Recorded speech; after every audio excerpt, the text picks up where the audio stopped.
Praise the Lord. Praise the Lord. இந்த புதிய நாளையும் இந்த வாழ்வையும் உமது வார்த்தையை தியானிக்கும் இந்த அருமையான வாய்ப்பையும் எங்களுக்கு வழங்கிய எங்கள் அன்பு தந்தையே உமக்கு நன்றி செலுத்துகிறோம். ஆமென். இந்த வாசகங்கள் வழியாக எங்களோடு பேசும் பரிசுத்த ஆவியின் ஞானத்தையும் புரிதலையும் எங்களுக்கு தந்தருளும்.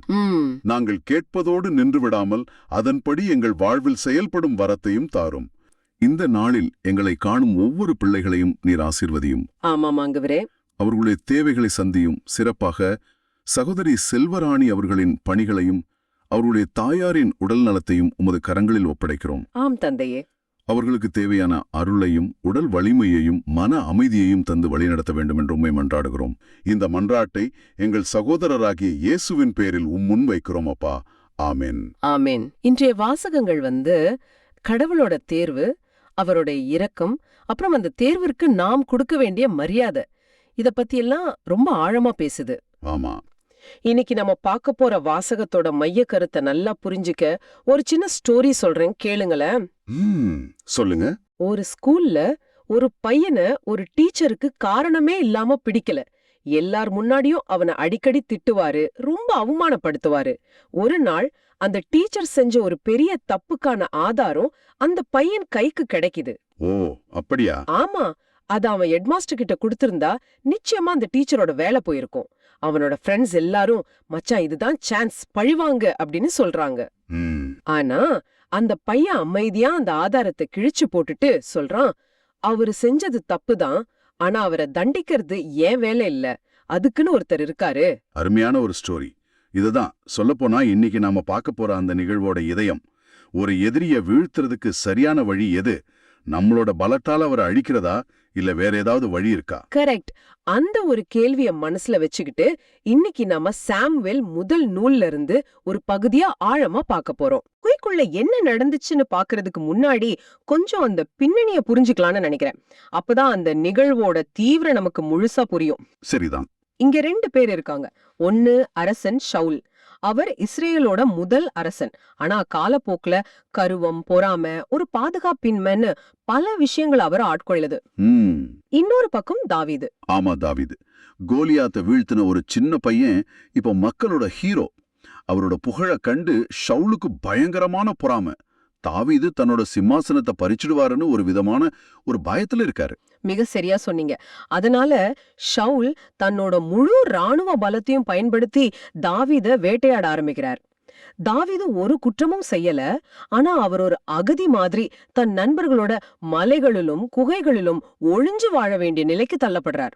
பாவம். இந்த விரக்தியான ஆபத்தான சூழல்ல தான் நம்மளோட இன்றைய நிகழ்வு ஆரம்பமாகுது. சரி வாங்க, அந்த குகைக்குள்ள என்ன நடந்துச்சுன்னு பாப்போம். நிகழ்வோட ஆரம்பமே ரொம்ப ஒரு நாடகீயமா இருக்கு இல்லையா? சவுல் சும்மா இல்ல, இஸ்ரேல்ல தேர்ந்தெடுத்த 3000 படை வீரர்களோட தாவீத தேடி வராரு. 3000 பேர், யோசிச்சு பாருங்க. ஆமா, வரையாடுகள் உள்ள பாறைகள்னு அந்த இடத்த குறிப்பிடுறாங்க. அப்படின்னா அது ரொம்ப கரடுமுரடான ஏகப்பட்ட குகைகள் இருக்கிற ஒரு மலைப்பகுதியா இருக்கணும். நிச்சயமா. அந்த மாதிரி ஒரு இடத்துல அவ்வளவு பெரிய படையோட தேடி வர்ற அரசன் ஒரு சின்ன விஷயத்துக்காக, அதாவது இயற்கை உபாதைக்காக வழியில இருந்த ஒரு குகைக்குள்ள தனியா போறார். 3000 பேர் வெளியில காவலுக்கு இருக்கலாம், ஆனா குகைக்குள்ள அவர் தனியா ரொம்ப ஒரு பலவீனமான நிலையில இருக்கிறாரு. அதுதான் கதையோட திருப்புமுனைக்கு ஆரம்ப புள்ளி. இதை விட பெரிய ஆச்சரியம் என்னன்னா, சவுல் போன அதே குகையோட உட்பகுதியில தான் தாவீதும் அவரோட ஆட்களும் ஒளிஞ்சிருக்காங்க. என்ன ஒரு தற்செயல் நிகழ்வு. ஆமா, சவுல வேட்டையாடுற தாவீது இல்ல, தாவீத வேட்டையாடுற சவுல் இப்ப அவரோட கையிலேயே வந்து சிக்கி இருக்கார். அந்த நொடியில தாவீதோட ஆட்களோட மனநிலை எப்படி இருந்திருக்கும்? நிச்சயமா அவங்க ரொம்ப ஆக்ரோஷமா இருந்திருப்பாங்க. அவங்க பார்வையில இது தற்செயல் கிடையாது, இது கடவுளோட திட்டம்.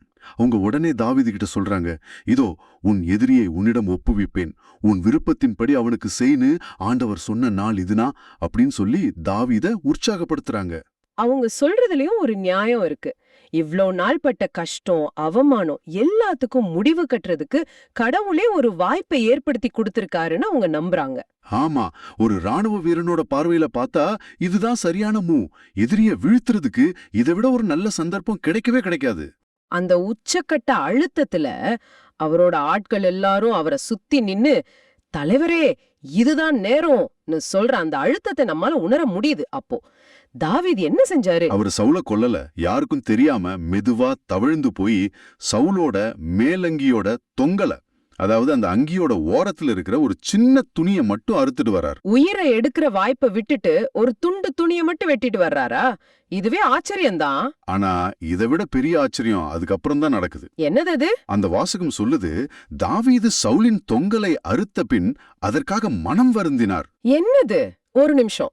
தன்னை கொல்ல துரத்துற ஒருத்தரோட துணிய வெட்டினதுக்கு போய் யாராவது வருத்தப்படுவாங்களா? இது எனக்கு கொஞ்சம் புரியல. இதுக்கு அந்த சின்ன துணிக்காக இவ்வளவு மன உறுத்தல்? இது ஒரு அருமையான கேள்வி. இதுதான் இந்த நிகழ்வோட ஆன்மாவே. தாவீது ஏன் வருத்தப்பட்டார்னா, அது சாதாரண துணி இல்ல. அது ஆண்டவரால் திருப்பொழிவு செய்யப்பட்ட, அதாவது அபிஷேகம் செய்யப்பட்ட ஒரு அரசனோட ஆடை. ஓ, அவர் கடவுளால் தேர்ந்தெடுக்கப்பட்ட பிரதிநிதி. அவர் மேல கை வைக்கிறது கடவுளோட தீர்ப்பின் மேலேயே கை வைக்கிறதுக்கு சமம். ஓ, அப்போ அந்த ஆடையோட ஒரு சின்ன பகுதியை கிழிச்சது கூட அந்த அதிகாரத்தை, அந்த தெய்வீக தேர்வை அவமதிக்கிற மாதிரி தாவீது உணர்றார். அப்படித்தானே? மிகச்சரியா. அதனாலதான் அவர் தன் ஆட்களை பார்த்து சொல்றார், ஆண்டவர் திருப்பொழிவு செய்த என் தலைவருக்கு எத்தீங்கும் செய்யாதவாறு ஆண்டவர் என்னை காப்பாராக, அவர் மேல் நான் கை வைக்க மாட்டேன். இங்க தாவீது சவுல ஒரு தனிப்பட்ட எதிரியா பார்க்கல, தனக்கு தீங்கு செஞ்ச ஒரு மனுஷனா பார்க்கல. கரெக்ட். மாறா ஆண்டவரால் திருப்பொழிவு செய்யப்பட்டவர்ங்கிற அந்த பதவிய, அந்த அடையாளத்தை மட்டும்தான் பார்க்கிறார். இது ஒரு ஆழமான இறை நம்பிக்கை. அது மட்டுமில்ல, தன்னோட ஆட்கள் உணர்ச்சி வசப்பட்டு சவுல தாக்கிடக்கூடாதுன்னு அவங்கள கடுமையான வார்த்தைகளால தடுத்து நிறுத்துறார். இதுல தாவீதோட தலைமை பண்பு நல்லா தெரியுது. ஆமா, தன்னோட உணர்ச்சிகளை கட்டுப்படுத்துறது மட்டும் இல்லாம தன்னோட குழுவையும் சரியான பாதையில வழி நடத்துறார். பழிவாங்கும் வெறி தன் நாட்கள் மனசுல வளராம பாத்துக்கிறார். இது ஒரு சாதாரண விஷயம் இல்ல. நிச்சயமா. சரி, இப்போ குகைக்குள்ள நடந்த இந்த சைக்காலஜிக்கல் டிராமா முடிஞ்சுது, சவுல் வெளியில போறார். அதுக்கப்புறம் என்ன நடக்குது? இதுதான் இந்த நிகழ்வோட அடுத்த கட்டம். சவுல் குகையை விட்டு வெளியே போனதும் தாவீதும் வெளியே வந்து தூரத்திலிருந்து அரசே, என் தலைவரே அப்படின்னு கூப்பிடுறார். கூப்பிட்டதோட நிக்காம தரையில கை குப்புற உள்புகணுங்கிறார். இது ஒரு பவர்ஃபுல்லான காட்சி இல்லையா? கொஞ்ச நேரத்துக்கு முன்னாடி வரைக்கும் கொல்லக்கூடிய நிலையில இருந்தவர் இப்போ ஒரு சாதாரண குடிமகன் மாதிரி மிகுந்த பணிவோட வணங்குறார். அதுக்கப்புறம் தாவீது பேசுற பேச்சு, அது ஒரு அரசியல் மற்றும் ஆன்மீக மாஸ்டர் கிளாஸ் மாதிரி இருக்கு. அதுல 3 முக்கியமான விஷயங்களை கவனிக்கலாம். என்னன்னா அது? முதலாவது, அவர் மேல இருக்கிற குற்றச்சாட்டை உடைக்கிறார். தாவீது உமக்கு தீங்கு செய்ய தேடுகிறான்னு சொல்றவங்களோட பேச்சை ஏன் கேக்குறீங்கன்னு கேக்குறார். அதாவது, உங்க கோபத்துக்கு காரணம் நான் இல்ல, உங்களை சுற்றி இருக்கிறவங்க ஊத்தி விடுற விஷயம்தான் மறைமுகமா சொல்றார். ஆமா, ரொம்ப புத்திசாலித்தனமான ஒரு கேள்வி. ரெண்டாவது, வெறும் வார்த்தையால பேசாம ஒரு மறுக்க முடியாத ஆதாரத்தை காட்டுறார். அந்த துணிய. ஆமா, தன் கையில இருக்கிற அந்த மேலங்கியோட துண்டை காட்டி, பாருங்க, இன்னைக்கு ஆண்டவர் உங்களை என் கையில கொடுத்தார், ஆனா நான் உங்களை கொல்லல, அதுக்கு இந்த துண்டு தான் சாட்சி, என்கிட்ட எந்த குற்றமோ துரோகமோ இல்லைன்னு நிரூபிக்கிறார். இது நான் உங்களை வீழ்த்திருக்க முடியும், ஆனா நான் செய்யலங்கிறதுக்கு இதை விட பெரிய ஆதாரம் இருக்க முடியாது. சரிதான். மூணாவதா, இதுதான் ரொம்ப முக்கியம், நீதியை தன் கையில எடுக்காம அதை முழுசா கடவுளுக்கிட்ட ஒப்படைக்கிறார். அவர் சொல்றார், உமக்கும் எனக்கும் ஆண்டவர் நடுவரா இருப்பாராக, என் சார்பாக அவரே உமக்கு நீதி வழங்குவார், ஆனால் என் கை உமக்கு எதிராக எழாது. இது வெறும் பக்தி பேச்சு இல்ல, இது ஒரு ராஜதந்திரமான அறிக்கை. நான் கடவுளோட பக்கம் இருக்கேன், நீங்க எனக்கு எதிரா செய்யறது கடவுளுக்கே எதிரா செய்யற மாதிரின்னு சவுல ஒரு தர்ம சங்கடமான நிலையில நிறுத்துறாரு. கடைசியா தன்னை ஒரு செத்த நாய் அல்லது தெள்ளுப்பூச்சின்னு சொல்றார். இவ்ளோ பெரிய அரசரான நீங்க ஒரு சாதாரண தெள்ளுப்பூச்சிய வேட்டையாட இவ்ளோ பெரிய படையோட வந்திருக்கீங்களேன்னு கேக்குறது மூலமா சவுலோட செயல அர்த்தமற்றதா மாத்துறார். தாவீதோட இந்த வார்த்தைகளையும் செயலியும் பார்த்த சவுலோட மனநிலை சம்பூர்ணமா மாறுது. அந்த கடூரமான அரசன் உடைஞ்சு போறார். ஆமா, அவர் உணர்ச்சி வசப்பட்டு, என் மகன் தாவீதே, இது உன் குரல் தானா அப்படின்னு சொல்லி உரத்த குரல்ல அழ ஆரம்பிக்கிறார். யோசிச்சு பாருங்க, எதிரியோட குரலை கேட்டதும் அவர் வாயிலிருந்து வர வார்த்தை மகன். அந்த ஒரு கணத்துல அவ்வளவு நாள் இருந்த பகைமை பொறாமை எல்லாம் கரைஞ்சு ஒரு பாசம் வெளிப்படுது. அதுக்கப்புறம் சவுல் பேசுறது ஒரு பாவ மன்னிப்பு மாதிரி இருக்கு. நீ என்னை விட நீதிமான், நீ எனக்கு நன்மை செய்தாய், நானோ உனக்கு தீமை செய்தேன்னு ஒப்புக்கொள்கிறார். இது ஒரு அரசன், அதுவும் தன்னை எதிர்க்கிறவனை பார்த்து புது இடத்துல சொல்ற வார்த்தை. இது சாதாரண விஷயம் இல்ல. அது மட்டும் இல்லாம ஒருவன் தன் எதிரியை கண்டபின் அவனை நலமுடன் செல்ல அனுமதிப்பானா அப்படின்னு கேட்டு தாவீதோட செயல் மனித இயல்புக்கே அப்பாற்பட்டதுன்னு அவரே சாட்சி சொல்றார். தாவீதோட கருணை சவுலோட மனசாட்சிய உலுக்கி எடுத்துருச்சு. ஆமா, அந்த கருணை தான் சவுல முழங்கால் படியிட வைக்குது. இறுதியா சவுல் ஒரு இறைவாக்கு மாதிரி ஒரு உண்மைய சொல்றார் இல்லையா?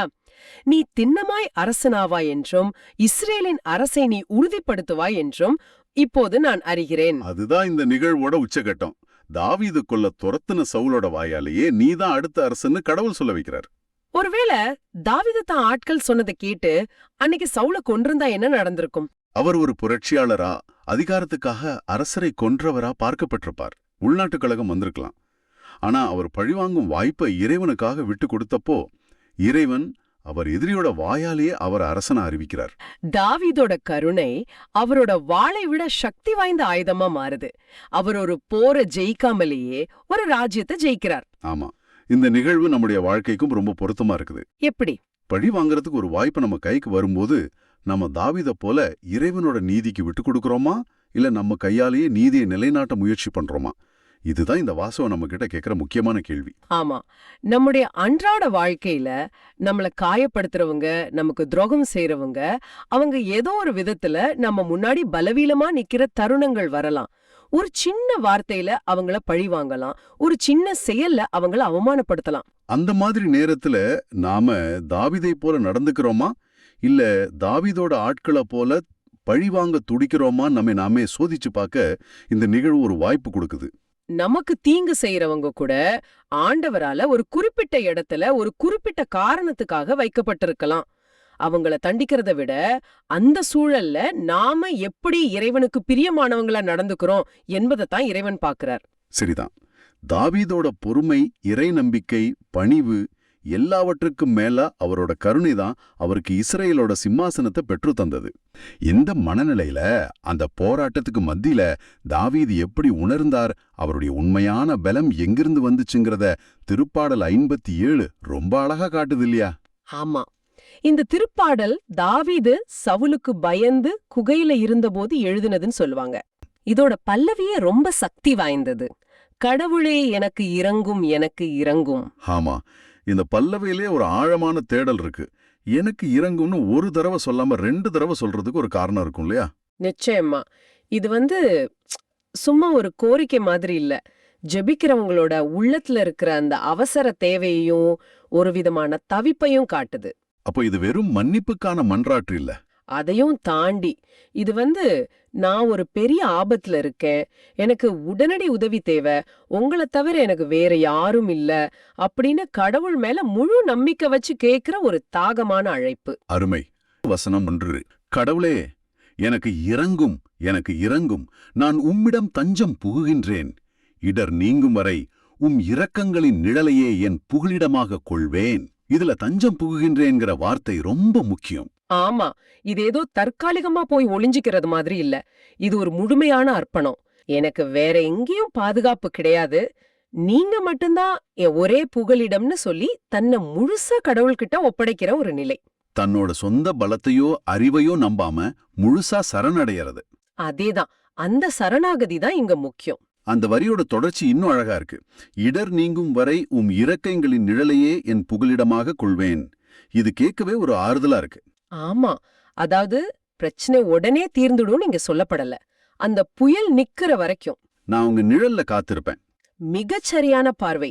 துன்பம் நம்மள நெருங்கலாம், ஆனா அந்த துன்பத்துக்கு நடுவுலயும் கடவுளோட பாதுகாப்பான நிழல்ல, அவரோட அரவணைப்புல நாம இருக்கலாங்கிற ஒரு பெரிய உறுதியே இந்த வரி நமக்கு தருது. வெளியில புயல் அடிச்சாலும் உள்ளுக்குள்ள ஒரு பாதுகாப்பு உணர்வு. நிச்சயமா, அந்த நம்பிக்கை தான் அடுத்த வசனங்களுக்கு நம்மள கூட்டிட்டு போகுது. ஆமா, வசனங்கள் 2 மற்றும் 3. உன்னதரான கடவுளை நோக்கி, எனக்காக யாவற்றையும் செய்து முடிக்கும் இறைவனை நோக்கியே நான் மன்றாடுகின்றேன். இந்த வரி, எனக்காக யாவற்றையும் செய்து முடிக்கும் இறைவன், இதுல ஒரு பெரிய விசுவாசம் தெரியுது. அதுதான் விசுவாசத்தோட உச்சம். கடவுள் எங்கேயோ தூரத்திலிருந்து வேடிக்கை பார்க்கிறவர் இல்ல, மாறாக எனக்காக என்னுடைய இந்த ஸ்பெசிபிக் சூழ்நிலையில எல்லாத்தையும் செஞ்சு முடிக்கிற அளவுக்கு வல்லமையுள்ளவர்னு நம்புறது. அவர் எனக்காக செயல்படுவார் அப்படிங்கிற அசைக்க முடியாத நம்பிக்கை. ஆமா. அப்புறம் பாருங்க, அந்த உதவி எப்படி வரும்னு சொல்லப்படுது. வானகத்தினின்று அவர் எனக்கு உதவி அனுப்பி என்னை காத்தருள்வார். அதாவது மனித சக்திக்கு அப்பாற்பட்ட ஒரு உதவி. சரிதான். அது மட்டும் இல்ல, என்னை நசுக்குவோரை இழிவுபடுத்துவார்னு சொல்லிருக்கு. இது பழி வாங்கறதில்ல, கடவுள் நீதிய நிலைநாட்டுவார் அப்படிங்கிற நம்பிக்கை. சரி. ஆனா அந்த நீதி எப்படி வெளிப்படும், அதுதான் கடைசி வரியில இருக்கு. கடவுள் தம் பேரன்பையும் வாய்மை பிறழாமையையும் வெளிப்படுத்துவார். இந்த 2 வார்த்தைகளும் ரொம்ப ஆழமானவை. பேரன்பு அப்புறம் வாய்மை பிழலாமை. ஆமா. பேரன்புங்கிறது நம்ம தகுதிய பார்க்காம நிபந்தனை இல்லாம நம்ம மேல பொழியப்படுற அன்பு. வாய்மை பிறழாமைங்கிறது அவர் கொடுத்த வாக்கு என்னைக்குமே மீற மாட்டாரு, அவர் நம்பத்தக்கவர் அப்படிங்கிறது. ஓ, அப்ப இந்த 2 குணங்கள் மேலதான் அந்த ஜெபத்தோட மொத்த நம்பிக்கையும் கட்டப்பட்டிருக்கு. மிக சரியா சொன்னீங்க. கடவுள் அன்பானவர், அவர் வாக்க தவறாதவர், அதனால அவர் என்னை கைவிட மாட்டார்னு முழுசா நம்புறதுதான் இந்த ஜெபத்தோட இதயம். ரொம்ப அருமை. இப்படியே நாம அடுத்த வசனத்துக்கு போகலாம். வசனம் 5. இவ்வளவு நேரம் தன்னோட துன்பத்தை பத்தி பேசிட்டு இருந்த திருப்பாடல் ஆசிரியர் திடீர்னு தன் கவனத்தை திருப்புறார். ஆமா, இது ஒரு ஆச்சரியமான திருப்பம். கடவுளே, வானங்கள் மேலாக நீர் உயர்ந்து விளங்குவீராக, பாரெங்கும் உமது மாட்சி விளங்குவதாகன்னு சொல்றார். இதுதான் ஜெபத்தோட ஒரு முதிர்ச்சியான நிலைன்னு சொல்லலாம். அதுவரைக்கும் எனக்குன்னு தன் தேவைகளை பத்தி பேசிட்டு இருந்த ஒரு ஆன்மா இப்போ தன்னோட பார்வைய முழுசா கடவுள் பக்கம் திருப்புது. ஏன் பிரச்சனை தீரணுங்கிறத விட கடவுளே உங்க பெயர் மகிமைப்படணும்னு கேக்குறது. ஆமா, இது நம்மளோட பார்வைய ரொம்ப விசாலமாக்குது. ஆனா நடைமுறையில இது கொஞ்சம் கஷ்டம் இல்லையா? நமக்கு ஒரு பிரச்சனைனா நம்ம கவனம் முழுக்க அதுல தானே இருக்கும். கண்டிப்பா கஷ்டம்தான். ஆனா இது ஒரு பயிற்சி. ஆண்டவரே, என் துன்பம் பெருசுதான், ஆனா உங்க மாட்சி அதை விட பெருசுன்னு ஜெபிக்க ஆரம்பிக்கும் போது அந்த துன்பத்தோட வலிமை குறைய ஆரம்பிக்கும். ஏன்னா நம்ம கவனம் துன்பத்திலிருந்து அதை விட பெரியவர் மேல திரும்புது. அதேதான். இது நமக்கு ஒரு புது பலத்தையும் புது பார்வையும் கொடுக்குது. இந்த மனநிலையோட தான் நாம கடைசி வசனத்துக்கு வரோம். வசனம் 10. இவ்வளவு பெரிய நம்பிக்கையோட ஆணிவேர் எதுன்னு இந்த வசனம் சொல்லுது. ஆண்டவரே, உமது பேரன்பு வானளவு உயர்ந்துள்ளது, உமது வாய்மை பிறலாமை முகில்களை தொடுகின்றது. என்ன ஒரு அற்புதமான உருவகம் பாருங்க. கடவுளோட பேரன்பு எப்படிப்பட்டது? வானம் அளவுக்கு உயர்ந்தது, அளவிடவே முடியாதது. ஆமா. அவரோட உண்மை, அதாவது வாக்கு தவறாமை, அது மேகங்களை தொடுது, அதுக்கும் எல்லையே கிடையாது. இந்த உண்மைய திருப்பாடல் ஆசிரியர் ஆழமா உணர்ந்ததாலதான் அவ்வளவு உறுதியா கடவுள்கிட்ட தஞ்சை அடைய முடியுது. நம்ம பிரச்சனையோட ஆழத்தை பார்த்து பயப்படுறோம். ஆனா இங்க பிரச்சனையை விட உயரமான கடவுளோட அன்பை பார்க்க சொல்லப்படுது. மிக சரியான பார்வை. நம்ம நம்பிக்கையோட அடித்தளம் நம்மளோட புண்ணியங்கள்லயோ நம்ம ஜெபத்திலயோ இல்ல, அது முழுக்க முழுக்க கடவுளோட குணநலங்கள்ல தான் இருக்கு. இந்த அளவற்ற அன்பை நம்பும்போது எந்த புயலையும் சந்திக்கிற தைரியம் தானா வந்துரும். நிச்சயமா. நம்மள பாதுகாக்கிறவர் எல்லையற்ற அன்பும் உண்மையும் கொண்டவன்னு தெரிஞ்சா அப்புறம் நமக்கு என்ன பயம்? அங்க இந்த திருப்பாடல் ஒரு அழகான பயணத்தை காட்டுது. பயத்துல ஆரம்பிச்சு கடவுள்கிட்ட தஞ்சை அடைஞ்சு அவரோட வல்லமைய நம்பி கடைசியில கடவுளோட மாட்சிய போற்றி அவரோட எல்லையற்ற அன்பை அறிக்கையிடுறதுல முடியுது. ஆமா, வாழ்க்கையோட புயல்கள்ல நாம தவிக்கும் போது நம்மளோட ஒரே புகலிடம் கடவுள்தான் அப்படின்றத இது ஆழமா சொல்லுது. சரிதான். சூழ்நிலைகள் எவ்வளவு மோசமா இருந்தாலும் நம்ம தஞ்சம் அடைய ஒரு இடம் இருக்கு. அது கடவுளோட இரக்கங்களின் நிழல். அந்த நிழல்ல நின்னு அவரோட பேரன்பையும் உண்மையை நம்பி நம்ம ஜெபிக்கணும். நம்ம மன்றாட்டுகள் நம்ம தேவைகள்ல ஆரம்பிச்சாலும் அது கடைசியில கடவுளோட மாட்சியை போற்றுவதில் முடியட்டும். ஆமா, நம்ம துன்பத்துக்கு நடுவுலையும் கடவுளே நீர் மாட்சி பெறுவீராக அப்படின்னு சொல்ல கத்துக்கணும். அப்படி வாழும்போது இந்த உலகத்தால கொடுக்க முடியாத ஒரு உண்மையான அமைதியை நம்ம உணர்வோம். வெளியில புயல் இருந்தாலும் உள்ளுக்குள்ள அமைதியா இருக்கலாம். தன் விடுதலை, தன் வெற்றி எதுவுமே தன்னால வராது, அது கடவுள்கிட்ட இருந்துதான் வரும்னே அவர் முழுசா நம்பினார். இந்த நம்பிக்கை தான் சவுலை கொல்லாம இரக்கம் காட்ட அவருக்கு பலத்தை கொடுத்துச்சு. தாவீது கடவுளால் தேர்ந்தெடுக்கப்பட்ட ஒரு தலைவரை அவர் தவறுகள் செஞ்சாலும் மதிக்கிறார். இப்போ புதிய ஏற்பாட்டுல கடவுளே மனிதனாக வந்து தனக்கான புதிய தலைவர்களை எப்படி தேர்ந்தெடுக்கிறார்னு பார்க்கும்போது இந்த தேர்வுங்கிற விஷயம் இன்னும் சுவாரஸ்யமா மாறுது. ஆமா, மார்க்கு நற்செய்தியில இயேசு தன் 12 திருத்தூதர்களை தேர்ந்தெடுக்கிற நிகழ்வு. இன்னைக்கு கார்ப்பரேட் உலகம் திறமையானவங்கள, அனுபவம் உள்ளவங்கள தேடுது. ஆனா இந்த வாசகத்துல இயேசுவோட தேர்வு முறை மொத்தமா வேற மாதிரி இருக்கு. அவர் ஏன் 12 பேரை தேர்ந்தெடுத்தார், அவங்களுக்கான பணி என்ன, இதை விட முக்கியமா இந்த தேர்வு முறையிலிருந்து நாம என்ன கத்துக்கலாம், இத பத்தி கொஞ்சம் ஆழமா பார்க்கலாம். நிச்சயமா. முதல்ல இந்த சம்பவம் எங்க நடக்குதுன்னு பார்க்கலாம். வசனம் 13 சொல்லுது, இயேசு மலை மேல் ஏறினார். இந்த மலைங்கிற இடம் ரொம்பவே முக்கியத்துவம் வாய்ந்தது. ஆமா, திருவிவிலியத்துல பார்த்தா இறைவாக்கினர் மோசே ஆண்டவர்கிட்ட இருந்து 10 கட்டளைகளை வாங்குனது ஒரு மலையில தான். எலியா இறைவாக்கினர் கடவுளோட மெல்லிய குரலை கேட்டதும் ஒரு மலையில தான். எடுக்க இந்த மலை? நல்ல கேள்வி. அந்த காலத்துல மலைகளை வானத்துக்கும் பூமிக்கும் நடுவுல இருக்கிற ஒரு பாலமா பார்த்தாங்க. கடவுளும் மனிதர்களும் சந்திக்கிற ஒரு புனிதமான இடமா நினைச்சாங்க. ஓ, அப்படியா? ஆமா. இங்கேயும் இயேசு சீடர்களை மலைக்கு கூப்பிடுறது இது ஏதோ ஒரு சாதாரண மீட்டிங் இல்ல. இது ஒரு தெய்வீகமான சந்திப்பு. இங்க நடக்க போறது ரொம்ப முக்கியமானதுன்னு உணர்த்துறதுக்காகத்தான். அந்த இடமே நடக்க போற விஷயத்தோட முக்கியத்துவத்தை அதிகப்படுத்துது. சரி, அந்த இடத்தோட முக்கியத்துவம் புரியுது. ஆனா அடுத்த வரிதான் எனக்கு ரொம்ப ஆச்சரியமா இருக்கு. தாம் விரும்பியவர்களை தம்மிடம் வரவழைத்தார்னு இருக்கு. இது கொஞ்சம் எப்படி சொல்றது, ஒருத்தரை பட்சமா இல்லையா? இன்னைக்கு ஒரு வேலைக்கு ஆள் எடுக்கணும்னா ரெஸ்யூம் பார்ப்போம், இன்டர்வியூ வைப்போம், தகுதியை செக் பண்ணுவோம். ஆனா இங்கே இயேசுவோட ஒரே தகுதி அவருக்கு பிடிச்சிருந்தது. இது என்ன மாதிரியான தேர்வுமுறை எழுதி கேட்கிறது சரிதான்.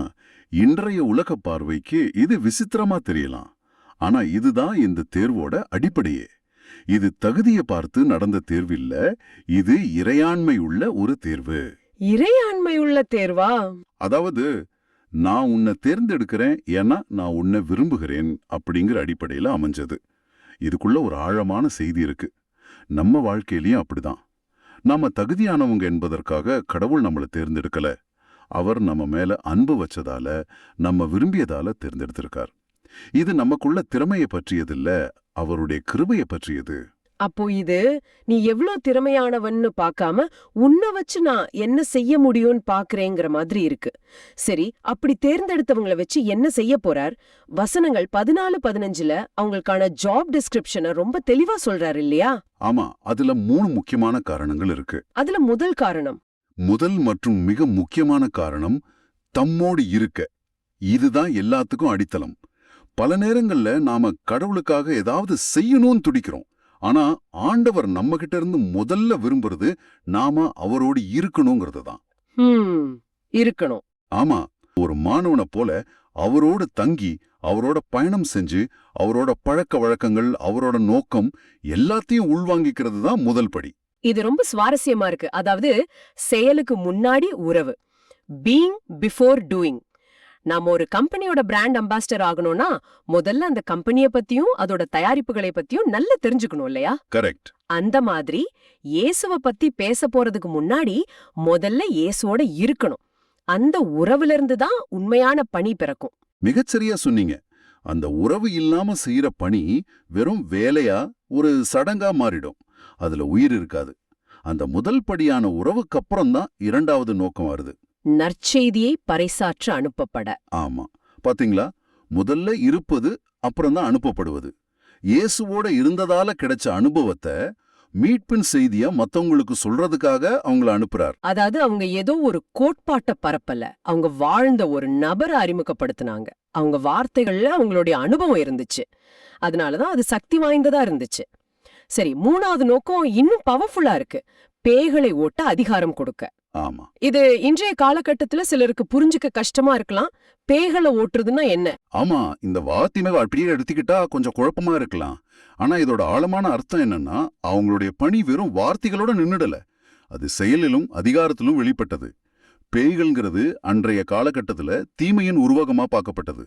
ஓ, தீமையின் உருவகமா? ஆமா, நோய், பாவம், அடிமைத்தனம், சமூக அநீதி மாதிரி மக்களை ஒடுக்குற எல்லா தீய சக்திகளையும் எதிர்த்து போராடி மக்களுக்கு விடுதலையை கொண்டு வர்றதுக்கான அதிகாரம் தான் அது. ஓ, அப்போ இத மனிதர்களை அழிக்கிற தீய சக்திகளை, அது தனிப்பட்ட வாழ்க்கையில இருந்தாலும் சரி, சமூகத்தில் இருந்தாலும் சரி, அதை எதிர்க்கிற ஒரு சக்தியா பார்க்கலாம்.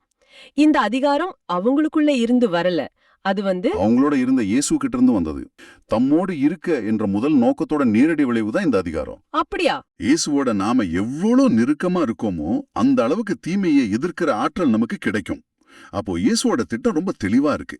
முதல்ல உறவு, அதிலிருந்து பிறக்கும் அறிவிப்பு, அதோட விளைவா கிடைக்கிற விடுதலை. என்ன ஒரு தெளிவான திட்டம்! ஆமா, இந்த மாபெரும் திட்டத்துக்காக தேர்ந்தெடுக்கப்பட்ட அந்த டீமை பத்தி இப்ப பார்க்கலாம். அந்த பட்டியலை பார்க்கும்போது ஒரு கம்பெனியோட ஹெச்ஆர் மேனேஜரா இருந்தா இவங்களை எல்லாம் ஒரே டீம்ல போட்டா என்ன ஆகும்னு நினைச்சு பார்க்கவே பயமா இருக்கு. உண்மைதான். ஒருத்தருக்கு ஒருத்தர் சம்பந்தமே இல்லாத ஏன் நேர் எதிர் குணங்கள் கொண்ட ஒரு குழு. உண்மைதான். இதுவே இயேசுவோட இறையாட்சி எப்படிப்பட்டதுங்கிறதுக்கு ஒரு முன்னோட்டம். அது எல்லா தரப்பு மக்களையும் உள்ளடக்கியது. சரி, அந்த பட்டியல்ல சில முக்கியமான ஆட்களை பாப்போமா? முதல்ல சீமோன். ஆமா, சீமோன். இயேசு அவருக்கு பேதுருன்னு புதுசா ஒரு பேர் வைக்கிறாரு. பேதுருன்னா பாறை. ஆனா அவருடைய குணத்தை பார்த்தா அவர் ரொம்ப உணர்ச்சி வசப்படக்கூடியவர், நிலையா இல்லாதவர். ஏன் இயேசுவே 3 முறை மறுதலிச்சவர். ஒரு பாறைக்கு இருக்கிற எந்த குணமும் அவர்கிட்ட அப்போ இல்ல. கரெக்ட். இது ரொம்ப மெதுவா ஓடுற ஒருத்தருக்கு வேகம்னு பட்டப்பேர் வைக்கிற மாதிரி இருக்கு. இதுல என்ன லாஜிக்? இருக்கலாம். ஆனா அதை விட ஆழமான ஒரு காரணம் இருக்கு. நாம ஒருத்தரோட குறைகளையும் கடந்த கால தவறுகளையும் பார்க்கிறோம். ஆனா இயேசுவோ அவங்களுக்குள்ள இருக்கிற எதிர்காலத்தையும் ஆற்றலையும் பார்க்கிறது. சீமோனோட தடுமாற்றத்துக்கு பின்னாடி திருச்சபையை தாங்கி நிக்க போற ஒரு திடமான பாறையை அவர் பார்த்தார். அந்த புது பேர், நீ இப்ப இப்படி இருக்க, ஆனா நான் உன்னை இப்படிதான் பார்க்கறேன்னு சொல்ற ஒரு வாக்குறுதி. வாவ், இது ஒரு நபரோட அடையாளத்தையே மாத்துற ஒரு செயல். சரி, அடுத்து யாக்கோப்பும் யோவானும். அவங்களுக்கு போனர்ஜீஸ், அதாவது இடியன் மக்கள்னு ஒரு பட்டப்பேர். இவங்க பயங்கரமான கோவக்காரங்க போல. ஆமா, அவங்க குணமே அதுதான். ஒரு சமயம் சமாரியா மக்கள் தங்களை வரவேற்காததால வானத்திலிருந்து நெருப்பு இறங்கி அவங்கள அழிக்கட்டுமான்னு இயேசு கிட்ட கேட்டவங்க இவங்க. அவ்வளவு முன்கோபம். அப்படியா? ஆமா. ஆனா இயேசு அவங்களோட அந்த தீவிர குணத்தை நிராகரிக்கல. அதை தட்டி சரி செஞ்சு சரியான பாதையில திசை திருப்புறாரு. அதே யோவான் தான் பிற்காலத்துல அன்பு இல்லாதவன் கடவுளை அறிய மாட்டான்னு அன்பை பத்தி மிக ஆழமா எழுதின திருத்தூதரா மாறினார். அந்த இடியின் முழக்கம் அன்பின் முழக்கமா மாறுச்சு. அப்போ கடவுள் நம்மளோட குணாதிசயங்களை அழிப்பதில்ல, அதை தூய்மைப்படுத்தி தன்னுடைய பணிக்காக பயன்படுத்துறார். இது ஒரு நல்ல பாடம். இப்போ அந்த டீம்லயே ரொம்ப பெரிய முரண்பாட்டுக்கு வருவோம். மத்தேயும் தீவிரவாதியா இருந்த சீமோனும். ஆமா, இதுதான் அந்த டீமோட ஹைலைட். மத்தேயும் ஒரு வரி வசூலிப்பவர். அதாவது ஆக்கிரமிப்பு செஞ்சிருந்த ரோமானிய அரசுக்காக தான் சொந்த மக்கள் கிட்டயே வரி வசூலிக்கிறவர். ஆமா, ஒரு தேச துரோகி மாதிரி. அதனால மக்கள் அவரை ஒரு தேச துரோகியா, பாவியா பார்த்தாங்க. அவருக்கு அந்த டீம்ல இடம் கொடுக்கிறார் இயேசு. இதுவே ஒரு பெரிய விஷயம். ஆனா இதுக்கு நேர் எதிரா தீவிரவாதியா இருந்த சீமோன், இவர் ஜீலாட்னு சொல்லப்படுற ஒரு புரட்சி குழுவை சேர்ந்தவர். அதாவது ரோமானிய ஆட்சிய ஆயுதம் ஏந்தி வன்முறை மூலமா தூக்கி எறியணும்னு போராடினவர். ஆமா. இப்ப யோசிச்சு பாருங்க, ரோமானிய அரசுக்கு வேலை செய்யற மத்தேயும் ரோமானியர்களை கொல்ல துடிக்கிற சீமோனும் ஒரே டீம்ல இருக்கிறாங்க. அவங்க எப்படி ஒன்னா உட்கார்ந்து சாப்பிட்டு இருப்பாங்க? என்ன ஒரு அற்புதமான காட்சி அது! இதுதான் இயேசு கொண்டு வர்ற மாற்றத்தோட சக்தி. மனிதர்களை பிரிக்கிற அரசியல், சமூக பகைமைகளை உடைச்சு அவங்கள ஒரே குடும்பமா இணைக்கிற சக்தி அது. ஆமா. அந்த டீம்ல அவங்களுடைய பழைய அடையாளம், நான் வரி வசூலிப்பவன், நான் புரட்சியாளன் அழிஞ்சு நான் கிறிஸ்துவின் சீடன்கிற புதிய அடையாளம் உருவாகுது. கிறிஸ்துவுக்குள்ள எதிரிகள் கூட சகோதரர்களா மாற முடியுங்கிறதுக்கு இது ஒரு உயிருள்ள சாட்சி. இது நிஜமாவே பிரமிப்பா இருக்கு. கடைசியா எல்லாரையும் குழப்பக்கூடிய ஒரு நபர் யூதாசு இஸ்கேரியோத்து, இயேசுவை காட்டி கொடுத்தவர். இங்கதான் எல்லா தர்க்கமும் நின்னுடுது. இயேசுவுக்கு யூதாஸ் தன்னை காட்டி கொடுப்பான்னு தெரியாதா? தெரிஞ்சும் ஏன் அவனை தேர்ந்தெடுத்தார்? இது ஒரு புரியாத புதிர். ஆமா, இது திருச்சபை வரலாற்றிலேயே தொடர்ந்து கேட்கப்படுற ஒரு கேள்வி. இதுக்கு எளிமையான பதில் கிடையாது. ஆனா இதுல இருந்து சில விஷயங்களை நாம புரிஞ்சுக்க முயற்சி செய்யலாம். 1, கடவுளோட திட்டத்துல மனிதனோட சுதந்திரத்துக்கு ஒரு பெரிய இடம் இருக்கு. சரி. யூதாஸ் மத்த சீடர்களை போலவே இயேசுவோட இருந்தான், அற்புதங்களை பார்த்தான், போதனைகளை கேட்டான். ஆனா கடைசியில அவன் தன்னோட சுதந்திரத்தை பயன்படுத்தி ஒரு தவறான முடிவை எடுத்தான். அப்போ கடவுள் நமக்கு வாய்ப்புகளை தர்றார், ஆனா அந்த வாய்ப்பை பயன்படுத்திக்கிறதும் தவற விடுறதும் நம்ம கையில தான் இருக்குன்னு சொல்றீங்களா? ஒரு விதத்துல அப்படிதான். இன்னொன்னு, கடவுளோட மீட்பு திட்டம் எவ்வளவு பெரியதுன்னா அது மனிதனோட பாவத்தையும் தோல்வியையும் கூட உள்ளடக்கி அதையும் தாண்டி வெற்றி கொள்ளும். யூதாஸோட காட்டிக் கொடுத்தல் சிலுவைக்கு வழிவகுத்தது. அந்த சிலுவையின் மூலமா தான் மீட்பு வந்தது. இது யூதாஸோட செயலை நியாயப்படுத்துறதுக்காக இல்ல, ஆனா மனிதனோட மிகப்பெரிய தீமையை கூட கடவுள் ஒரு நன்மையா மாற்ற வல்லவருங்கிறத காட்டுது. இது ஒரு பெரிய இறையியல் மர்மம். ஆக மொத்தம் இந்த 12 பட்டியலை பார்க்கும்போது இயேசு தேர்ந்தெடுத்தது ஒரு ஆல் ஸ்டார் டீம்னு தெளிவா புரியுது. அது பலவீனங்கள், வேறுபாடுகள், முரண்பாடுகள் நிறைஞ்ச சாதாரண மனிதர்களோட ஒரு குழு. நிச்சயமா. இதுதான் நமக்கெல்லாம் ஒரு பெரிய நம்பிக்கையும் ஆறுதலையும் தருது. நம்மளோட கடந்த காலத்தை பார்த்தோ, நம்ம கிட்ட இருக்கிற பலவீனங்களை பார்த்தோ, எனக்கு தகுதி இல்லைன்னு நாம ஒருபோதும் சோர்ந்து போக தேவையில்லை. ஆமா, ஆண்டவர் நம்மளோட குறைகளுக்கு பின்னாடி இருக்கிற ஆற்றலை காண்கிறார். அவருடைய அழைப்புட்டு நாம சரின்னு சொல்லும்போது அவர் நம்மையும் தன்னுடைய மாபெரும் திட்டத்துல ஒரு சக்தி வாய்ந்த கருவியா மாத்துறார். அப்படியானால் இந்த ஆழமான சிந்தனையிலிருந்து நாம் எடுத்துக்கொள்ள வேண்டிய முக்கியமான பாடம் இதுதான்: இயேசுவின் அழைப்பு நம்முடைய தகுதியை பொறுத்ததல்ல, அவருடைய கிருபையை பொறுத்தது. சரி, நாம் இப்போது இந்த சிந்தனையின் நிறைவுக்கு வருகிறோம். இந்த வாசகம் இன்று உங்களிடம் என்ன பேசுகிறது என்று ஒரு நிமிடம் சிந்தித்து பாருங்கள். ஆமா, இயேசு சீடர்களை 2 விஷயத்துக்காக அழைச்சார்: தம்மோடு இருக்க மற்றும் வெளியே சென்று பணியாற்ற. இன்னைக்கு உங்க வாழ்க்கைய கொஞ்சம் சிந்திச்சு பாருங்க. நீங்க இயேசுவோட இருக்கிறதுக்கு, அதாவது ஜெபம், வாசக தியானம், அவரோட ஒரு உறவுல வளர எவ்வளவு நேரம் செலவு செய்றீங்க? அதே நேரத்துல அவர் உங்களை அனுப்பிய இடத்துல, உங்க குடும்பத்துல, வேலை செய்யற இடத்துல, சமூகத்துல அவருக்காக பணியாற்றுறீங்களா? இந்த இருப்பதும் அனுப்பப்படுவதும் உங்க வாழ்க்கையில சமநிலையில இருக்கா? இந்த கேள்வியோட இன்று நாம் சிந்திப்போம். இந்த தேர்வுங்கிற விஷயத்த திருச்சபையோட பார்வையில பாக்குறது இன்னும் முக்கியம்னு நினைக்கிறேன். திருத்தந்தை 16ஆம் பெனடிக்ட் இத பத்தி ரொம்ப அழகா சொல்லியிருக்காரு. ஆமா, அவர் என்ன சொல்றார்? அவர் சொல்றார், இயேசு 12 ஏற்படுத்தியது திருச்சபையின் தோற்றம் மற்றும் பணிக்கான அவருடைய விருப்பத்தின் மிக தெளிவான அடையாளம்னு. இது ஏதோ எதேச்சையா நடந்த ஒரு நிகழ்வில்ல, இதுதான் திருச்சபைக்கே அஸ்திவாரம்னு சொல்றார். அப்போ சில பேர் சொல்ற மாதிரி, எனக்கு இயேசு வேணும், ஆனா இந்த அமைப்பு, இந்த திருச்சபையெல்லாம் வேணான்னு சொல்றது? அதுல என்ன தப்புன்னு அவர் விளக்குறார். அப்படி சொல்றது இயேசுவோட நோக்கத்துக்கே எதிரானதுன்னு சொல்றார். ஏன்னா நம்ம மனசுக்கு பிடிச்ச மாதிரி நாமளா உருவாக்கிக்கிற இயேசு ஒரு கற்பனையான இயேசு. ஓ, புரியுது. ஆனா உண்மையான இயேசு இந்த திருத்தூதர்கள் மூலமா, அவங்க மேல கட்டப்பட்ட திருச்சபை மூலமா தான் இன்னிக்கும் நம்ம கிட்ட பேசிட்டு இருக்கார். கிறிஸ்துவுக்கும் திருச்சபைக்கும் ஒரு பிரிக்க முடியாத உறவு இருக்குன்னு ஆணித்தரமா சொல்றார். இதை இன்றைய வாசகங்களோட இணைச்சு பார்க்கும்போது ஒரு முழுமையான அர்த்தம் கிடைக்குது. தாவீது பல குறைகள் இருந்தாலும் கடவுளால் திரிப்புழுவு செய்யப்பட்ட சவுலை மதிச்சார். அது மாதிரி நாமும் மனித பலவீனங்களை கொண்ட இந்த திருத்தூதர்களின் அஸ்திவாரத்தில் கட்டப்பட்ட திருச்சபையை மதிக்க அழைக்கப்படுகிறோம். ஏன்னா இயேசுவோட பிரசன்னம் அதுலதான் தொடர்ந்து இருக்கு. மிகச் சரியான இணைப்பு. ஆக இன்றைய வாசகங்கள் நமக்கு 2 பெரிய செய்திகளை தருது. ஒன்னு, தாவீதை போல பழிவாங்குற வாய்ப்பு கிடைக்கும்போது அதை ஆண்டவர் கையில விட்டுட்டு இரக்கத்தை காட்ட நாம் அழைக்கப்படுகிறோம். அதுதான் உண்மையான பலம். ஆமா. 2வது, திருத்தூதர்களைப் போல நம்ம எல்லா பலவீனங்களோடும் குறைகளோடும் நாமளும் கடவுளால் தேர்ந்தெடுக்கப்பட்டிருக்கிறோங்கிறத உணரணும். நம்மளோட முதல் வேலை பெரிய காரியங்களை செய்யறதை விட அவரோடு இருப்பது. அந்த உறவுல தான் நம்ம வாழ்க்கைக்கான அர்த்தமும் ஆற்றலும் பிறக்கும். இன்னும் ஆழமான பார்வை உங்களுக்கு பயனுள்ளதாக இருக்குதுன்னு நினைச்சா மத்தவங்களுக்கு இந்த வீடியோவை ஷேர் பண்ணுங்க. நற்செய்தியின் தூதராக இறையாட்சியை எடுத்துரைங்க. நன்றி. மீண்டும் நாளை சந்திப்போம். இயேசுவுக்கே புகழ். அன்னை மரியே வாழ்க.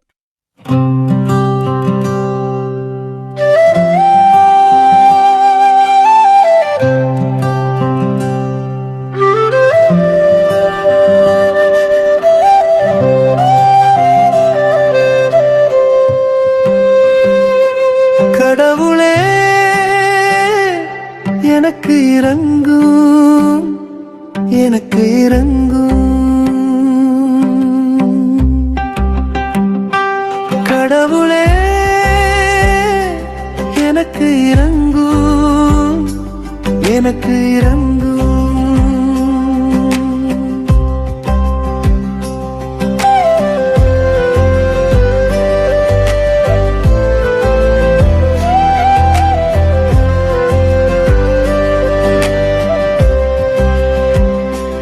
கடவுளே,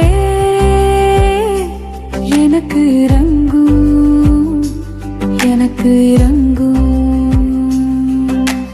நானும் இடம் தஞ்சம் புகுகின்றேன், இடறு நீங்கும் வரை உம்மிரக்கைகளின் நிழலையே எனக்கு புகலிடமாகக் கொண்டிட. கடவுளே, எனக்கு இறங்கும், எனக்கு இறங்கும்.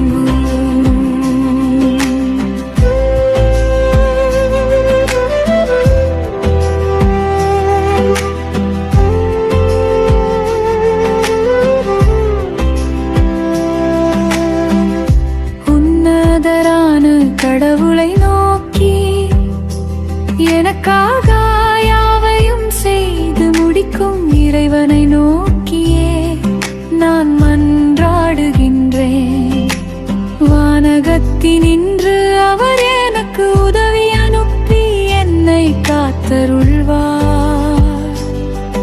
என்னை நசுக்குவோரை இழிவுபடுத்துவார். கடவுள் தம் பேரன்பையும் வாக்கு பிறழாமையையும் வெளிப்படுத்துவார். கடவுளே எனக்கு இறங்கும், எனக்கு இறங்கும்.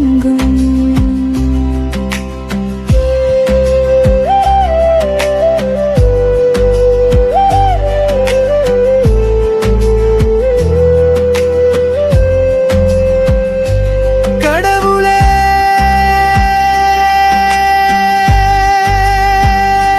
வானங்களுக்கு மேலாக நீர் உயர்த்த பெறுவீராக. பாரெங்கும் உமது மாட்சி விளங்குவதாக. ஆண்டவரே உமது பேரன்பு வானளவு உயர்ந்துள்ளது.